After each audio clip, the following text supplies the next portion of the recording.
Welcome everybody to my newest Let's Play, Déjà Vu. It is a port of the 1985 game for the Macintosh, ported over to the Nintendo by Kemco. That was the same company that ported the other Macintosh adventure game, Shadowgate, that I just finished playing. So you're going to see a lot of similarities between Shadowgate and this game and the next game that I'll be playing, which is the third game in the adventure series, The Uninvited. Unlike Shadowgate and The Uninvited, this is more of a realistic type game. There are real fantasy elements in it. You're basically a detective, and you wake up in a stall with no memory of who you are, and it's up to you to find out who you are, regain your memory, and basically solve the crime that you are being framed for. So, like Shadowgate, there's a lot of deaths in this game, although most of the deaths in this game are not really deaths. They're more like getting arrested by the police for doing bad things.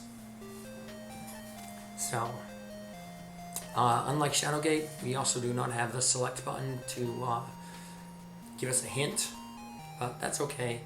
That's what I'm here for in this little playthrough. So we're looking around and everything. We saw there's something inside the coat. We see a bunch of stuff inside the coat. We're gonna grab a bunch of this stuff here. So it looks like we might be somebody named JS. A lot of stuff in the coat has those initials on it. We'll find that that's not true. The S must be for Seagull, because we saw that one of the cars here has the name Seagull on it. It's for a penthouse.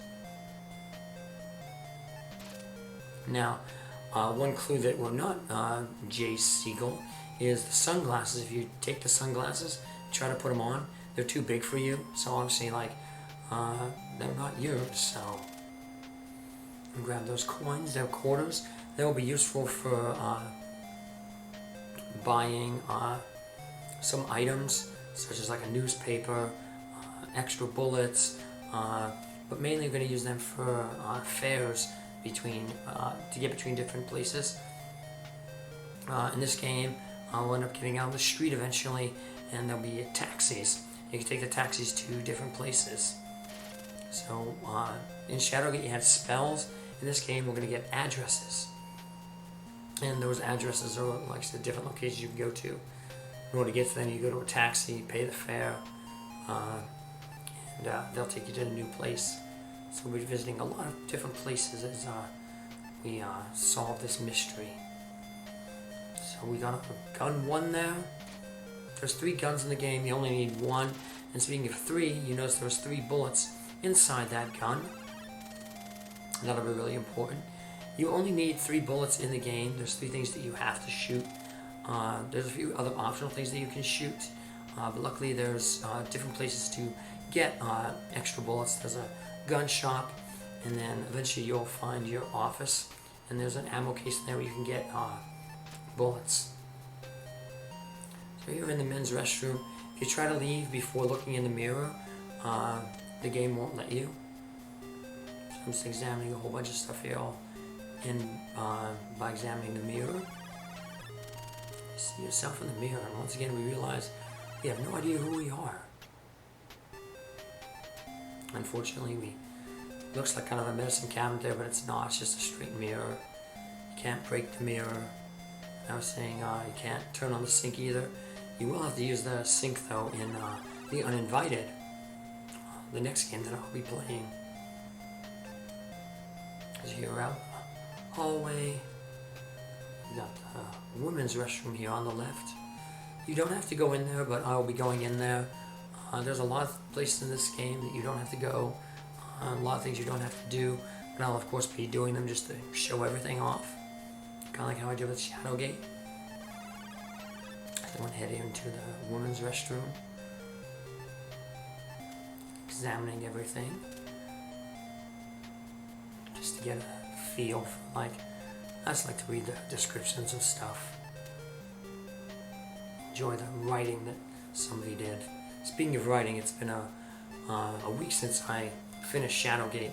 The reason it's been so long since I put a new Let's Play up is because I had to do some writing myself. My editor got back with the first round of edits for my book, so I had to get them sent back into her, and hopefully, it's all good. And if she's happy with the new edits, I'll get sent off to the proofreader, and one more step getting closer to being published. So it's good that the toilet paper looks like it hasn't been used, because if we open up the toilet here, we're lucky that there's nothing in there. Ooh. So let's close everything up. As you see, I've been closing a lot of things behind me just to make things nice. Obsessive compulsive again. So now, just like in Shadowgate, if you die, you basically push back one room ago. So I'm just going to get out of this room by showing off the first death using the gun on ourselves. Now, even though we don't know who we are, you can kind of see who we are. We're Ace Harding, based on our tombstone. How we knew we were Ace Harding, we don't know, but we will eventually find out that we are Ace Harding in a little bit. Let's close everything up and then get out of here.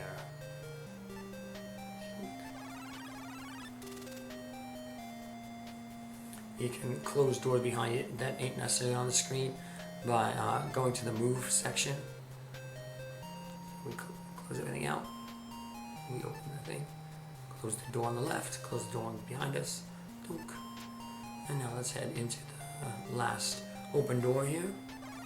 And we're in a bar. Joe's Bar. You read the sign there backwards. Let's just examine a bunch of stuff here.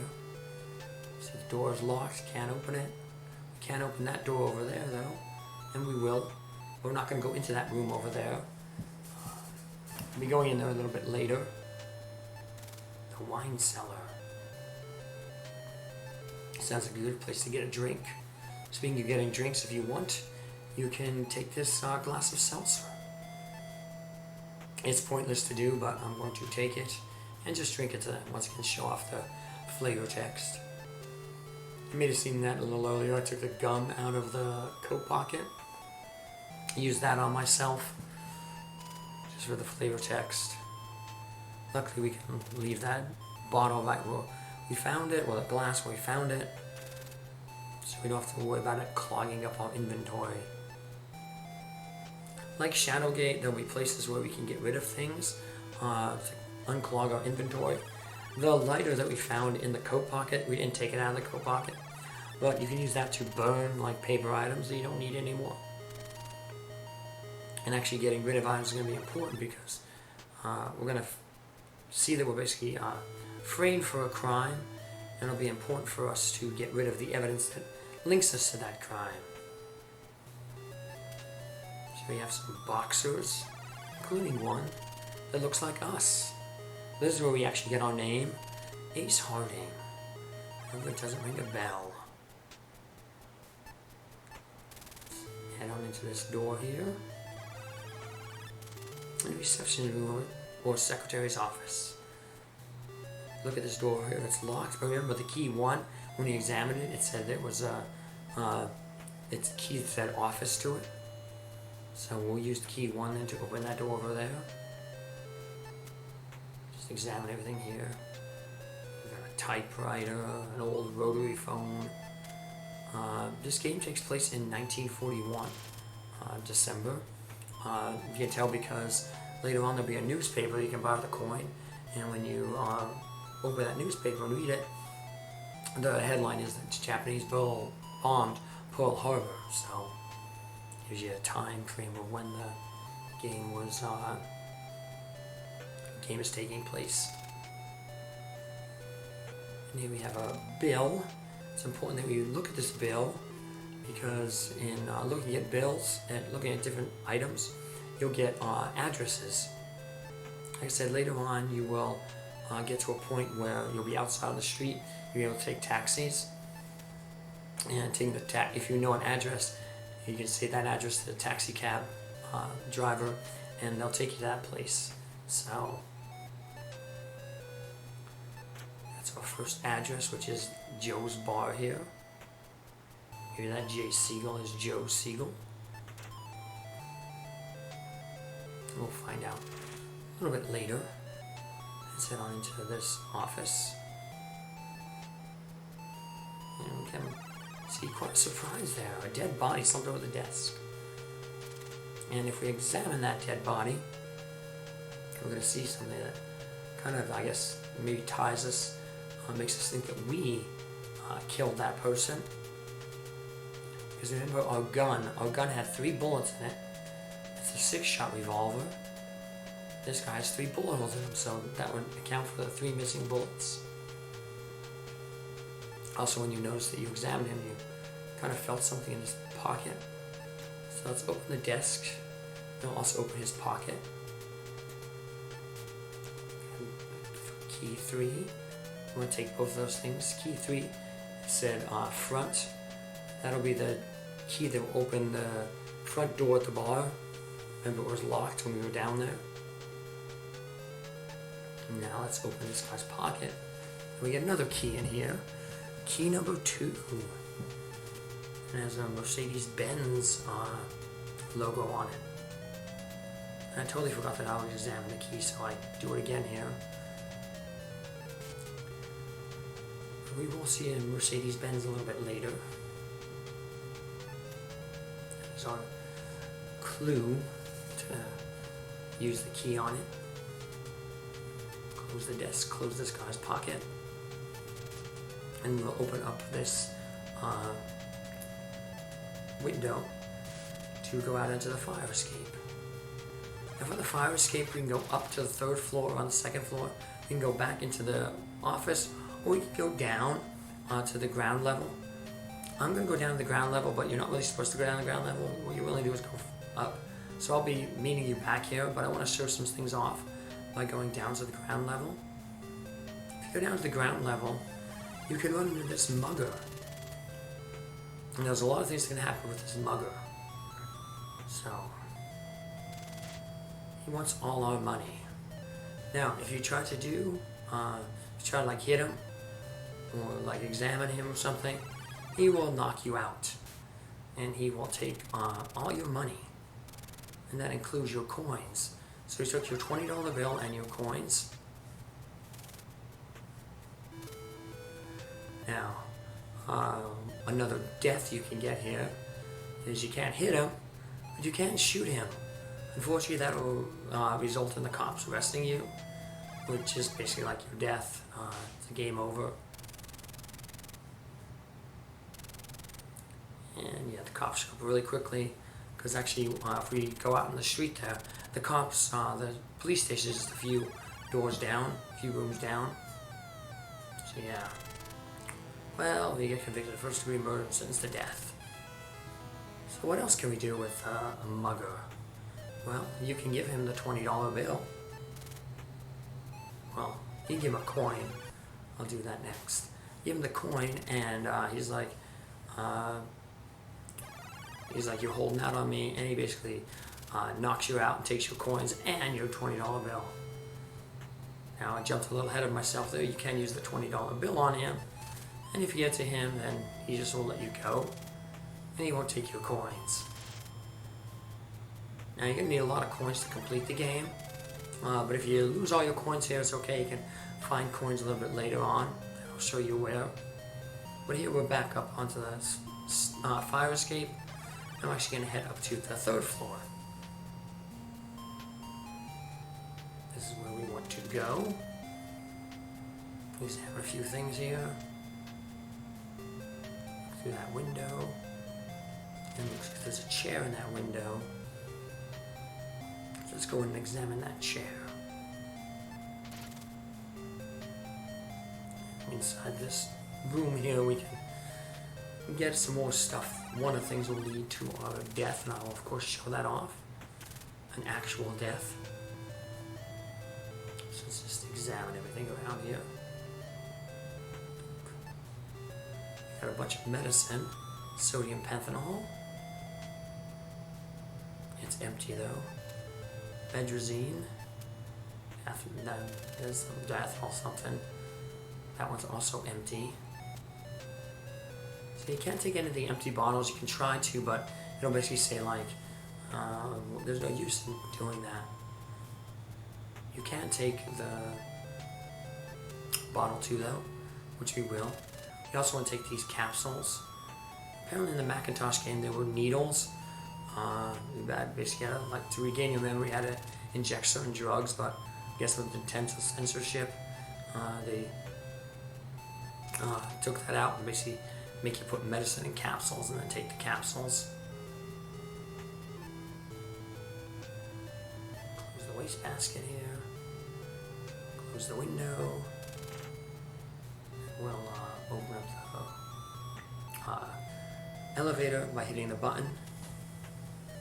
And then we'll head into the elevator. And there's several places the elevator can take us. There's actually 4 buttons in the elevator. Let's go to the elevator.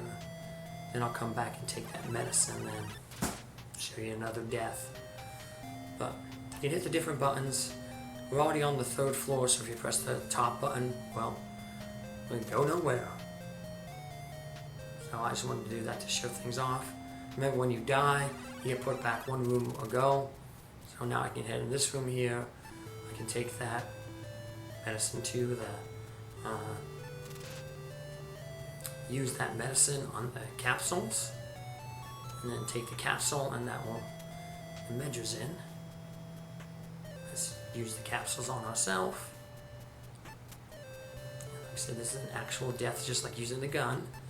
Comes in handy when we give it a dose of nerve gas. In our case, it's unhealthy. And we lose our consciousness.